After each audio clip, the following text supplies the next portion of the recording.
Sobat Sehat, bertemu lagi dengan kita di Ngopi, ngobrolan inspirasi dalam rangka Hari Kesehatan Nasional dan Diabetes Mellitus Sedunia. Oke, dengan saya Vita. Kali ini kita ditemani dengan narasumber yang hebat, yaitu Dr. Arif Wahyudi Nurli, SPPD Vinasim. Oke, selamat pagi dokter. Semuanya. Pagi. Assalamualaikum, Waalaikumsalam. Dok. Gimana kabarnya hari ini, Dok? Alhamdulillah, sehat selalu. Oke, dokter, kali ini kita akan membahas tentang apa itu diabetes mellitus di kalangan masyarakat. Oke, baik.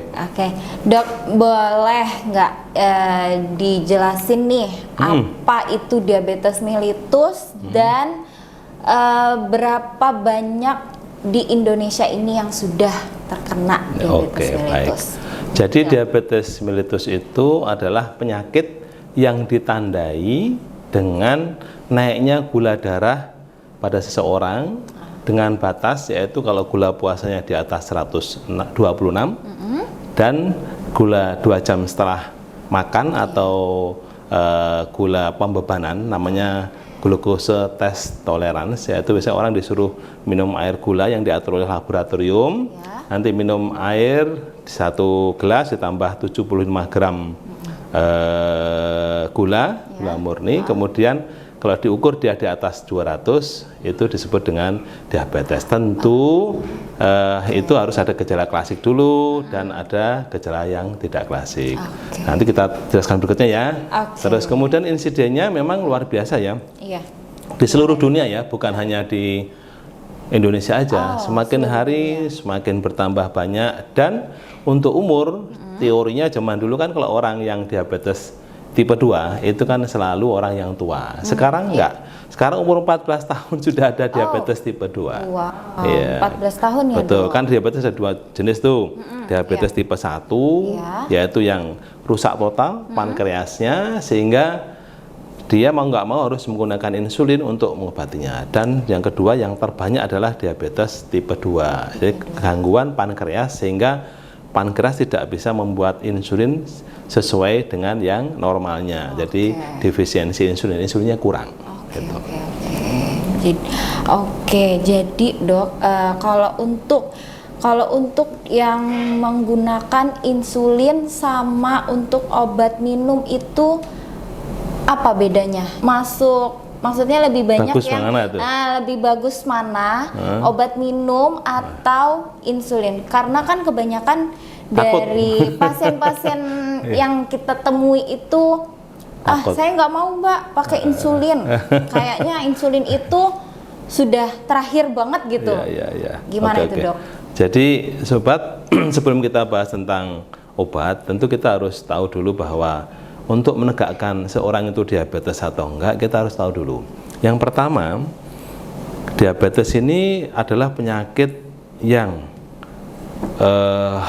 sangat berbahaya. Dok, kenapa berbahaya? Kan biasa aja orang punya diabetes, bisa jalan-jalan, bisa bekerja, bisa aktivitas biasa, kan biasa tetangga saya, om saya, kan nggak masalah. Kenapa disebut berbahaya? Karena penyakit diabetes ini penyakit yang sangat-sangat tidak ada gejalanya, tetapi kan orang diabetes gula tinggi kan bisa aktivitas, tetapi dia sangat merusak. Kenapa bisa begitu Dok? Karena kalau gula itu tinggi, ibaratnya gitu ya, ini pipa saluran pembuluh darah. Kemudian ini ada pankreas ya. Jadi pankreas itu dia akan membuat insulin pada saat kita makan ya. Proses terjadinya DM ya. Pada saat kita makan, kemudian otak kita udah diperintah tuh, pankreas siapin insulin ya. Itu di sana ada gula di dalam aliran darah, sehingga pankreas akan membuat insulin, klek, kemudian datanglah insulin datang masuk ke pembuluh darah. Gula yang ada ini 10 biji ini, terus taruhlah misalnya 10 biji, gula ini akan dimasukkan oleh insulin ke dalam sel, jadi insulinnya 10 karena yang gulanya ada 10. Nah, sehingga gula tersebut bisa dimanfaatkan oleh tubuh kita, oleh sel-sel tubuh kita, sehingga jantung bisa berdenyut, ginjal bisa menyaring dengan baik, otak bisa berpikir karena ada gula ini. Gula dirubah menjadi masukkan ke dalam sel, dirubah menjadi energi. Kemudian yang kedua, pada saat kita tidur pulas, itu liver kita itu akan membongkar cadangan gula. Kita walaupun kita tidur kan kita nggak mati. Kenapa? Karena dalam tubuh kita itu ada cadangan gula yang disimpan di liver. Sehingga pada saat kita tidur langsung dibongkar. Itu gulanya kurang tuh, siapkan gula untuk onderdil tubuh kita, jantung kita harus tetap berdenyut, otak kita walaupun istirahat tetap harus ada aliran listriknya untuk tetap bisa bekerja dengan baik, ginjal harus tetap bisa menyaring, disiapin gula dari liver dibongkar. Nah, itu tubuh kita akan mengeluarkan insulin basal namanya. Insulin basal itu akan memasukkan gula yang disiapkan pada saat malam, pada saat kita tidur nggak makan, itu masukkan gula masuk ke dalam sel pada saat kita tidur. Nah, pada pasien yang mengalami gangguan diabetes itu, kalau yang tipe 1 itu betul-betul pankreasnya rusak. Dia nggak, baru ada gula sedikit banyak dia nggak bisa bekerja. Tapi kalau yang tipe 2 dia bisa bekerja, tapi kalau ada gulanya 10, yang datang hanya 5. Sehingga gula itu tersisa di dalam aliran darah. Kalau gula tersisa di dalam aliran darah menyebabkan, biasa dibayangkan nggak, kalau misalnya pipa pembuluh darah itu seperti pipa PDAM. Kalau dia diisi oleh lumpur, harusnya kan bersih itu. Karena ada sisa gula yang 5 tadi itu, otomatis aliran darahnya pelan, menyebabkan dindingnya gampang tidak rata. Kemudian apalagi nanti ada makanan yang mengandung kolesterol, kemudian asam urat, itu akan menjadi plak menempel di sini, sehingga aliran darahnya tidak lancar lagi. Ini jadi biang dari komplikasi tadi.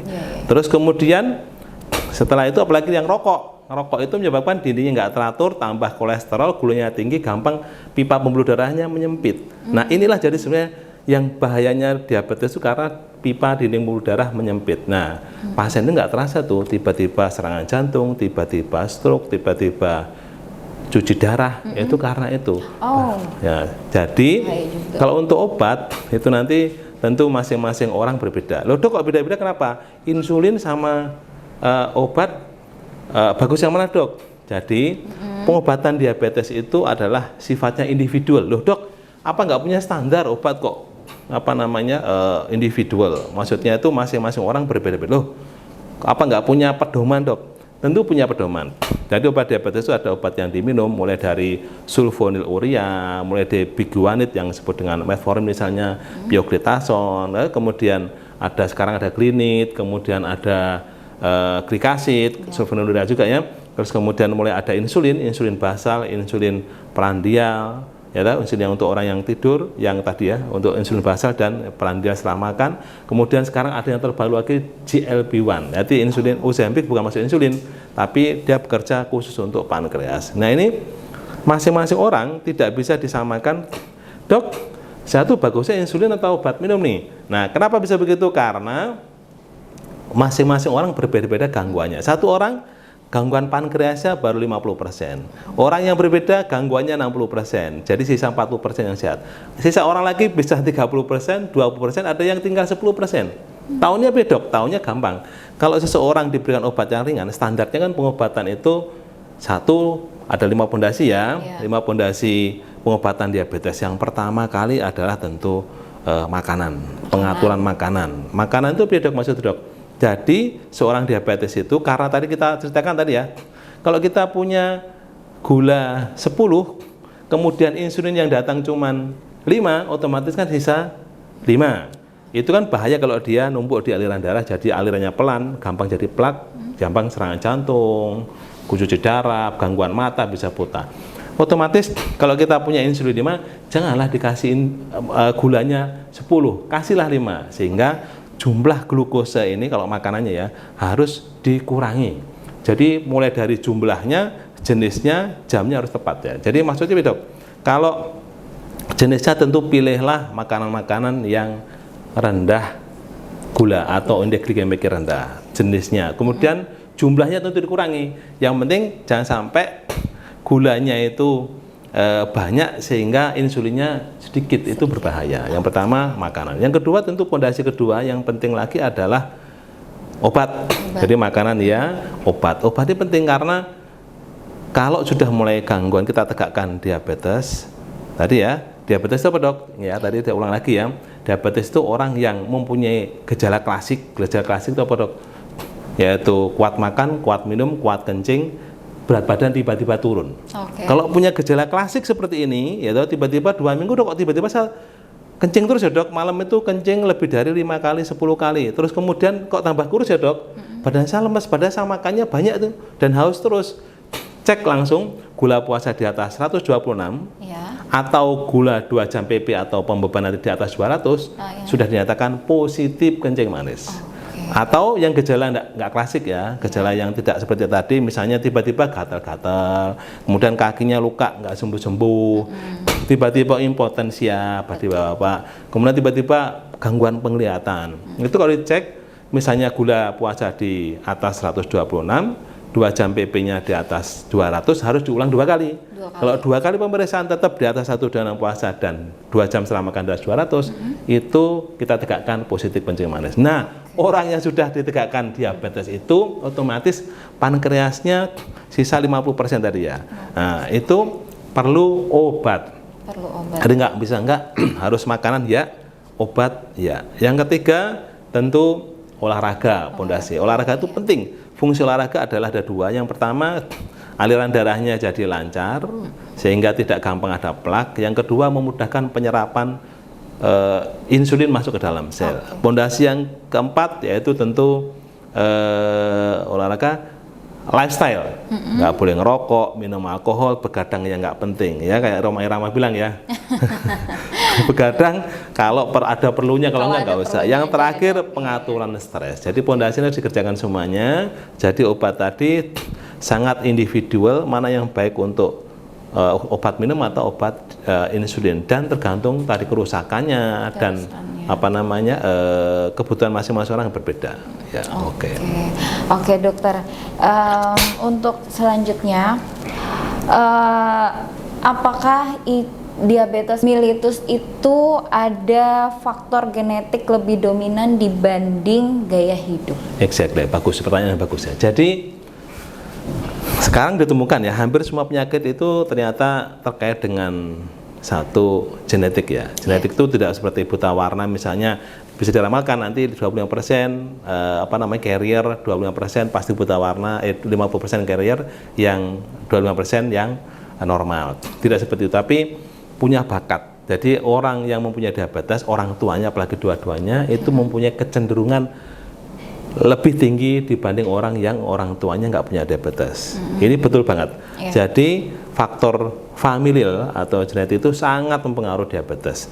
Tentu diabetes ini nggak akan muncul kalau lifestyle kita bagus. Apa dok maksud dok? Jadi kalau sekarang kita lihat hampir seluruh makanan yang kita lihat yang junk food ya, makanan-makanan yang cepat saji itu, misalnya makan makanan yang minuman-minuman yang ada gulanya, terus kemudian kue-kue, terus kemudian makanan yang satu gulanya tinggi, yang kedua proses sajinya dengan proses pemasakannya berulang-ulang dan cepat disajikan, itu mempunyai risiko diabetes tinggi. Jadi bagi teman-teman yang mempunyai orang tuanya, keluarganya ada yang diabetes, pamannya, Pak Ade punya diabetes, tentu harus sudah mulai memikirkan lagi mengatur lifestyle. Maksudnya dok, ya tadi sudah mulai harus makanan diatur betul, hindari makanan yang mengandung gula, baik buah pun termasuk harus diatur ya. Buah pilih yang buah tidak terlalu manis. Patokannya gampang, kalau digigit manis berarti gulanya tinggi. Kalau yang nggak manis berarti enggak. Tentu olahraga harus, makanan harus diatur betul biar nggak muncul tadi diabetesnya. Makanan diatur, gulanya olahraganya harus, lifestyle perbaiki, stresor dikelola. Oke, dokter. Selanjutnya, bagaimana cara dokter untuk menghadapi pasien yang kalau dibilang, oh dokter ini saya gula kering nih, ini saya gula basah ini, apa itu ada nggak di penjelasan dokter nanti? Baik, jadi sebenarnya itu hanya mitos ya, gula kering, gula basah itu tidak akan, itu hanya istilah masyarakat. Oh, gula kering orangnya kurus, gula basah orangnya gemuk, sebenarnya tidak mempengaruhi apapun. Jadi prinsipnya, kalau pada teman-teman yang punya diabetes, garis bawahnya adalah, yuk kita pertahankan gula menjadi normal. Dok, loh kok untuk apa dok? Nah tadi, Jadi nomor satu yang penting ya, dok, apakah penyakit diabetes ini bisa hilang total, sembuh total? Ini banyak pertanyaan seperti itu ya. Iya, jadi penting sekali. Sembuh Teman-teman, total. kalau yang begitu ketemu, kemudian dicek gula darahnya sangat tinggi, terus kemudian HbA1c-nya kan normalnya di bawah 7 nih, udah 11 atau 10, tentu, dan gula puasanya di atas 200, tentu sudah mengalami kerusakan pankreas yang sudah parah. Ini berarti sudah 50% pankreasnya nggak berfungsi, jadi dia tidak akan bisa normal kembali. Terus tetapi ada teman-teman yang prediabetik, misalnya gula darah puasa di 126 atau nggak ada gejala klasik, gula puasa 130, terus kemudian 2 jam BP-nya 201, 210, dan dicek 2 kali normal aja, HbA1c-nya di atas 5,7 ya, kita 6,5, 6,8, ini bisa normal kembali. Ya, yang prediabetik bisa normal kembali dengan cara perubahan lifestyle, mulai dari makanannya, olahraganya, terus kemudian makanan diatur, olahraga, lifestyle perbaiki. Kalau dia ketat, dia akan normal kembali dan dipertahankan bisa panjang. Kalau dia kendor, bisa jadi diabetes langsung. Sehingga lifestyle dan pengaturan ini sangat penting sekali. Jadi gula kering, gula basah itu nggak ada gunanya sebenarnya, itu nggak bermakna ya. Tapi yang paling utama dibuat normal. Dok, nah yang sudah dibilang tadi sudah rusak 50%, sisa 50%. Terus untuk apa diobati, dok? Gunanya obat itu apa? Dokter ngasih obat lah, pakai obat minum, obat insulin itu untuk apa? Itu gunanya adalah kita mencegah gula tinggi di dalam aliran darah. Bisa bayangkan, saya punya beberapa pasien yang oma-oma itu yang udah sepuh-sepuh umur 80 tahun, 85 tahun, saya tanya, "Oma, kok ini sakit gulanya berapa lama?" "Saya udah 45 tahun, dok, sakit gula." "Wih, iya kah, Oma?" "Iya." "Bagaimana caranya, dok?" "Caranya Oma gimana?" "Tiap hari dia minum obat, terus kemudian diatur makanannya." Jadi seseorang yang gulanya normal terus, ya toh, gulanya bagus terus, itu akan mempunyai faktor risiko kerusakan organ itu sama dengan orang yang tidak kencing manis, orang yang normal, walaupun ya tetap dia lebih berat ya kerusakan organ risikonya. Kenapa? Karena kalau gulanya normal itu seperti orang biasa. Jadi target kita mengobati orang gula itu membuat gulanya normal terus di aliran darah agar dinding pembuluh darah nggak cepat rusak, agar komplikasinya tidak muncul. Jadi untuk istilah bahasa kering menurut saya nggak perlu, yang penting kita buat gulanya normal. Dengan cara apa, dok? Dengan 5 pondasi tadi itu. Terus obat-obatan ini penting sekali. Jadi jangan sampai teman-teman, wah, obat-obat terus saja, jangan minum obat, cukup olahraga dan jaga makanan bisa normal. Apa bisa? Nggak bisa. Kalau pasiennya sudah diabetes, walaupun jaga makanan dan olahraga nggak akan normal, tetap. Kenapa? Karena pada saat kita tidur kita tetap ada pembongkaran gula dari liver.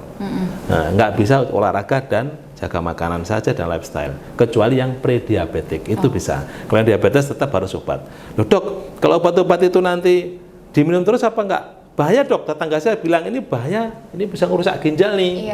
Nah, itu kan banyak tuh. Nah, banyak, dok. Itu adalah pemahaman yang sesat, yang berbahaya. Kenapa? Karena obat-obat yang diedarkan di seluruh dunia, termasuk di Indonesia, itu telah melalui beberapa riset ya, penelitian. Jadi nggak gampang orang obat itu diedarkan, apalagi direkomendasikan atau diizinkan oleh instansi resmi, Balai POM, pusat ataupun daerah, terutama pusatnya. Itu tentu sudah melalui penelitian-penelitian yang sangat detail. Mulai dari pertama kali diuji dengan binatang, begitu bagus diuji dengan orang. Kemudian, jadi kalau pada saat dia uji tadi mempunyai efek samping yang sangat berbahaya, nggak akan diedarkan, nggak akan diberi izin. Tentu obat-obat sudah melalui penelitian yang sangat detail, sehingga obat-obat itu justru obat-obat yang diedarkan. Tapi ingat ya, pengobatan diabetes nggak boleh mengobati sendiri. Karena kalau mengobati sendiri, karena lihat internet, salah sendiri, bubar sendiri, komplikasi sendiri, bahaya. Harus kepada ahlinya. Jadi fungsi obat itu adalah membuat gulanya normal sehingga kerusakan organ kita akan dicegah. Gitu ya. Oke, jadi gitu ya, sobat sehat. Nah, untuk pertanyaan selanjutnya nih, dokter. benarkah penderita diabetes tidak boleh makan nasi? Nah, itu pertanyaan bagus Gimana itu. Dok? Bagus. Gimana? Karena kebanyakan di masyarakat itu Jangan makan nasi nih, makan iya, jagung aja. makan jagung ubi. ini, makan ini udah banyak banget, Dok. Exactly. Gimana itu, Dok? Bagus banget, pertanyaan bagus banget. Jadi kita orang Indonesia tuh makanan pokoknya itu ya nasi, nggak mungkin kalau makan nasi. Tapi tetap ingat tadi ya, patokannya itu makanan apapun adalah makanan yang indeks glikemiknya rendah. Maksudnya Dok, kita buat tadi, kalau kita punya insulin 5, jangan dikasih gulanya 10, kasihlah gula 5. Ingat, jenis makanan itu penting. Jadi bisa bayangkan nasi setengah piring Ya. dengan makanan yang roti apa namanya, kastengel apa itu yang itu itu loh biasanya yang ada gula di dalam bundar itu kalau lebaran itu nastar ya, itu harus hati-hati. Jadi bukan hanya jumlah ya, satu jenis nasi itu bagus oke aja. Memang nasi tetap harus dibatasi. Kalau kita punya 5 insulin, kita berikan 5 gula. Caranya nasi separuh porsi, dan kalau nasi sebaiknya nasi yang dingin ya. Nasi dingin itu indeks glikemiknya rendah. Dan ingat, kita itu kalau punya diabetes itu seperti orang lari maraton. Maksudnya Dok, kita nggak boleh pokoknya aku cepat gulanya turun. Habis itu kita seperti orang lari sprint ya. Habis itu kita capek, kemudian ya adalah aku bebas makan apa aja. Akan begitu. Jadi orang diabetes itu seperti lari maraton, kita atur semuanya itu yang mungkin kita bisa kerjakan. Kalau kita nggak bisa ninggalkan nasi, nggak masalah, nasi aja jumlahnya dikurangi. Kalau memungkinkan bisa nasi merah lebih bagus. Kalau nasi putih nggak masalah, karena jangan sampai nih, karena nggak makan nasi kemudian ganti makan pisang. Saya punya pasien tuh, Bu, ini kok tiba-tiba gula tinggi terus, kenapa? Makannya apa? Kita tanya, pagi-pagi makan apa? Saya pisang rebus Dok, 4 biji. Siangnya pisang goreng 5 biji. Malamnya saya nggak makan nasi Dok, tapi makan pisang. Padahal pisang itu indeks glikemiknya lebih tinggi dibanding nasi. Jadi jangan nggak makan nasi boleh jumlahnya dikurangi, usahakan nasi yang dingin. Kalau memungkinkan bisa diganti dengan makanan beras merah lebih bagus. Kalau nggak bisa tetap nasi, atau jagung juga boleh. Tapi kalau makan hari-hari nasi jangan nggak jagung. Kalau jagung nanti paling bertahan sebulan 2 bulan, terus bosen, dendam, makan nasinya banyak-banyak, gulanya tinggi terus. Jadi makan nasi boleh ya? Jadi makan nasi boleh ya Dok? Boleh, jumlahnya dikurangi, ya, usahakan nasi yang dingin. Ya, betul. Nasinya itu boleh, tapi yang harus dingin. Jumlahnya juga jangan lupa ya. Jumlahnya juga jangan terlalu banyak. Ya. Oke Dokter, bagaimana menurut dokter pasien-pasien yang menggunakan minuman air rebusan herbal gitu Dok? Betul, pertanyaan bagus. Dok, kata tetangga saya itu kalau menggunakan herbal itu kan lebih aman Dok, bukan bahan kimia. Daripada saya tiap hari dikasih obat kimia, bahaya mana Dok? Satu, seperti saya ceritakan tadi ya, obat diabetes yang diedarkan itu sudah diteliti dengan jeli tentang efek samping, tentang obatnya, efek bagusnya apa, dengan sangat teliti. Kemudian yang kedua, kalau dia bagus, dia akan diedarkan, dan yang ngobatnya harus dokter, bukan karena buka internet. Ya, karena apa? Karena yang tahu betul dokter. Karena masing-masing orang itu obatnya akan berbeda. Misalnya nih, pasien yang gangguan ginjal, tentu kita nggak mungkin menggunakan glibenclamid, glimepirid. Kita tentu akan menggunakan glyquidon yang pembuangan sisa obatnya menggunakan urin. Menggunakan saluran pencernaan melalui feses, bukan lewat urin. Jadi lebih aman. Kemudian sehingga yang tahu itu adalah dokter. Jadi harus dokter yang obat. Yang kedua, kalau herbal gimana Dok? Herbal itu karena dia tidak pernah diteliti, tidak pernah seperti diobatin, diteliti antara 1.000 orang minum obat, 1.000 orang diberikan placebo, yaitu tepung terigu, kemudian dikasih kapsul, bentuk kapsul, kemudian diberikan, ada kan dibandingkan, kan nggak pernah ada. Jadi tetap obat lebih bagus karena dibanding herbal, karena herbal tidak jelas berapa lembar. Misalkan daun insulin berapa lembar, tetangga saya bilang 10 Dok, tetangga yang lain bilang 5. Airnya berapa? 1 gelas, satunya 1 ember. Loh, kan nggak ada penelitian yang jelas. Kalau di obat-obat yang diberikan itu semuanya diteliti dengan baik, miligramnya dihitung dengan detail. Jadi sebaiknya tidak menggunakan herbal. Sebaiknya tidak menggunakan herbal, tapi berobat dengan dokter yang tepat. Tepat. Oke. Dokter, untuk selanjutnya, apakah stres benar-benar bisa memicu kenaikan gula darah? Betul banget. Jadi salah satu komponen aja. Kalau orang punya diabetes, pengelolaan stres kan pondasi kelima. Betul. Jadi kalau orang stres itu akan meningkatkan epinefrin kita, adrenalin kita, dan meningkatkan hormon glukagon, sehingga gulanya akan gampang naik. Kenapa? Karena epinefrin sama glukagon itu hormon yang akan kontra insulin, akan membuat efektivitas insulin kita tidak bagus, sehingga tentu orang yang stres akan meningkatkan gula darah, walaupun tetap orang yang gangguan diabetes dulu. Oke, dokter, apa tantangan terbesar bagi pasien dalam menjaga kadar gula tetap stabil? Bagaimana itu? Jadi tantangannya adalah seperti saya bilang tadi, diabetes itu penyakit yang mau nggak mau kalau udah diabetes, dia akan menempel seumur hidup kepada seseorang yang diabetes, sehingga mau nggak mau dia harus bersahabat dengan diabetes tersebut. Sahabat. Ya, caranya apa, Dok? Caranya berarti kalau kita diberi kuda dan kuda tersebut tidak bisa nggak bisa dihilangkan, dia harus ada terus, ya kita kendalikan dengan baik. Caranya apa? Seperti orang lari maraton, tentu dia harus betul-betul satu harus konsisten, istiqomah istilahnya, untuk menjaga makanannya. Yang kedua harus konsisten untuk obatnya diminum teratur. Yang ketiga konsisten untuk tetap olahraga. Yang ketiga, keempat konsisten untuk lifestyle diperbaiki, mulai begadang, tidak minum alkohol, tidak rokok. Yang kelima tentu harus konsisten dengan untuk mengendalikan stres. Itu penting sekali agar gulanya tetap normal terus. Oke, seperti itu. Oke, mungkin terakhir kali ya, saya sering sekali banyak pertanyaan dari pasien-pasien dokter nih.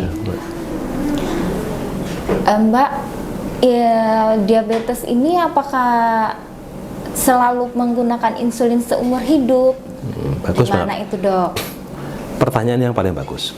Jadi satu, teman-teman jangan takut menggunakan insulin ya. Jadi banyak pasien tanya nih, Dok, ini saya nggak mau pakai insulin, karena kalau saya pakai insulin, Dok, ini berarti kata tetangga saya itu akan membuat kecanduan. Teman-teman, sobat-sobat yang punya diabetes, jadi penggunaan insulin itu tidak sembarang-barang ya. Yang pertama, insulin digunakan pada pasien-pasien yang mengalami kegawatan, misalnya baru masuk rumah sakit, kemudian gawat banget, sesak, namanya ketoasidosis, harus pakai insulin. Dua, ada yang mau operasi, tentu harus pakai insulin. Benar. Karena gula harus turunkan segera biar nanti komplikasi operasi tidak terjadi. Yang ketiga, gula yang tinggi terus sudah diobati obat minum, tidak membaik, harus menggunakan insulin. Artinya memang pankreasnya sudah sangat rendah fungsinya, mau nggak mau harus menggunakan insulin. Yang terakhir, tentu pada saat gula di atas HbA1c di atas 9,5, itu bisa menggunakan insulin langsung. Nanti begitu gulanya stabil, kita bisa coba switch ke obat minum. Oh, berarti jadi tidak semua orang pakai insulin seumur hidup, itu enggak. Berarti Tergantung, dia perlahan-lahan ya, Dok. betul. Turun. Apalagi kalau yang karena operasi, begitu operasi bagus, gula stabil, kakinya sembuh, yang luka tadi ya sudah kembali ke obat minum lagi. Jadi jangan sampai nanti ketakutan menggunakan insulin karena wah bahaya nih seumur hidup pakai insulin. Nah, gitu ya. Oke, nah jadi teman-teman nggak mesti kita selamanya yang penderita diabetes mellitus itu menggunakan insulin, tapi dia bakalan perlahan-lahan untuk turun dosis sehingga dia bisa menggunakan obat minum kembali dan itu pasti akan sembuh ya, Dok? Ya, kalau nanti udah bagus akan dirubah ke obat minum tergantung tadi ya kerusakan insulin, kerusakan pankreas masing-masing orang. Oke. Ya, terakhir nih, Dok, pesan-pesan dokter untuk sobat sehat yang di rumah. Oke, sobat sehat semuanya, pesan saya yang pertama, yuk yang punya sakit diabetes berobat teratur ke dokter yang tepat, jangan ngobati sendiri. Jangan katanya tetangga saya, Dok, itu obat herbal lebih bagus, katanya obat ini lebih bagus, tidak boleh. Karena masing-masing orang berbeda-beda kerusakan pankreasnya, sehingga masing-masing orang mempunyai kebutuhan obat berbeda-beda. Jadi harus berobat. Yang kedua, teman-teman yang belum punya diabetes tetapi punya faktor risiko, misalnya gemuk, 2, bapaknya, ibunya, Pak D, Pak Ale semuanya ada diabetes, harus betul-betul dijaga lifestyle-nya, makanannya dijaga, olahraga harus, sehingga tidak muncul diabetes. Karena begitu diabetes, risiko komplikasinya sangat besar, mulai dari jantung koroner, gagal jantung juga, ginjal bisa cuci darah, bisa kebutaan, bisa impotensia, bisa kakinya gampang luka nggak sembuh-sembuh, ya.